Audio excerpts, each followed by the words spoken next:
حضرت طالوت اور جالوت کی کہانی۔ بہت عرصہ پہلے بنی اسرائیل، جو حضرت موسیٰ علیہ السلام کے پیروکار تھے، اللہ کی راہ سے بھٹک گئے تھے۔ حضرت موسیٰ علیہ السلام کی وفات کے بعد انہوں نے اللہ کے احکامات کو نظر انداز کیا، گناہوں میں مبتلا ہو گئے اور اکثر دوسرے قوموں کے ظلم و ستم کا شکار ہوئے۔ ان کے دشمنوں میں ایک طاقتور اور ظالم جنگجو جالوت تھا، جو اپنے بڑے جسم، بے پناہ طاقت اور ظلم و بربریت کی وجہ سے مشہور تھا۔ جالوت کی قیادت میں دشمنوں کی فوج بنی اسرائیل پر حملہ آور ہوتی اور ان کے علاقوں پر قبضہ کر لیتی، جس سے بنی اسرائیل شدید مصیبت میں مبتلا ہو گئے۔ اس ظلم سے تنگ آ کر بنی اسرائیل کے لوگوں نے اپنے نبی سے مدد کی درخواست کی۔ انہوں نے نبی سے کہا کہ ان کے لیے ایک بادشاہ مقرر کریں تاکہ وہ اس کی قیادت میں دشمن کے خلاف لڑ سکیں۔ حضرت طالوت علیہ السلام، جو ایک سادہ اور نیک دل انسان تھے، کو اللہ نے نبی اور بادشاہ مقرر کیا۔ اگرچہ بنی اسرائیل کے کچھ لوگوں نے ان کی قیادت پر اعتراض کیا کیونکہ وہ مالدار نہیں تھے، لیکن اللہ تعالیٰ نے انہیں علم اور طاقت سے نوازا تھا۔ جب حضرت طالوت علیہ السلام کی قیادت میں بنی اسرائیل کی فوج تیار ہوئی تو وہ جالوت کی عظیم فوج کے مقابلے میں نکلے۔ یہ ایک مشکل آزمائش تھی کیونکہ جالوت کی فوج بہت بڑی اور طاقتور تھی، جبکہ حضرت طالوت علیہ السلام کے ساتھی کمزور اور تعداد میں بہت کم تھے۔ اللہ نے حضرت طالوت علیہ السلام کی فوج کو آزمایا اور ایک دریا کے قریب ان کا امتحان لیا۔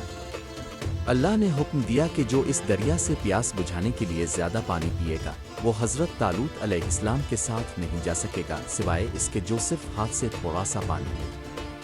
زیادہ تر فوجیوں نے پانی پی لیا اور پیچھے رہ گئے، یوں صرف چند ایمان والے سپاہی حضرت طالوت علیہ السلام کے ساتھ رہ گئے۔ اب جالوت اور اس کی فوج کے سامنے حضرت طالوت علیہ السلام کے پاس صرف چند مخلص سپاہی تھے۔ ان میں ایک نوجوان حضرت داؤد علیہ السلام بھی تھے، جو بعد میں نبی بنے۔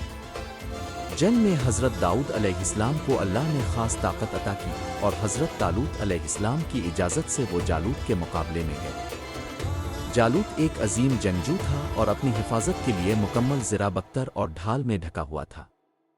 اس نے اپنے آپ کو مضبوطی سے ڈھانپ رکھا تھا اور میدان جنگ میں دشمن کے حملوں سے بچنے کے لیے بہت محتاط تھا، لیکن اللہ کا حکم کچھ اور تھا۔ ایک موقع پر جب جالوت نے اپنی آنکھیں کھولیں تاکہ دشمن کی حرکتوں کو دیکھ سکے، حضرت داؤد علیہ السلام نے اسی لمحے ایک پتھر اپنے غلیل سے مارا۔ پتھر سیدھا جالوت کی پیشانی پر لگا، جہاں اس کا کوئی دفاع نہیں تھا۔ جالوت فوراً زمین پر گر پڑا اور وہیں مر گیا۔ جالوت کے قتل کے بعد اس کی فوج میں خوف و ہراس پھیل گیا اور اللہ نے حضرت طالوت علیہ السلام اور ان کے ایمان والے ساتھیوں کو فتح عطا کی۔ حضرت داؤد علیہ السلام کی بہادری اور اللہ پر بھروسے نے انہیں ایک عظیم مقام عطا کیا اور اللہ نے بعد میں انہیں نبوت اور بادشاہت سے نوازا۔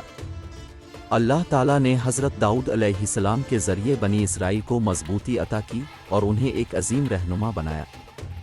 بعض روایات کے مطابق حضرت داؤد علیہ السلام بعد میں حضرت طالوت علیہ السلام کے داماد بنے۔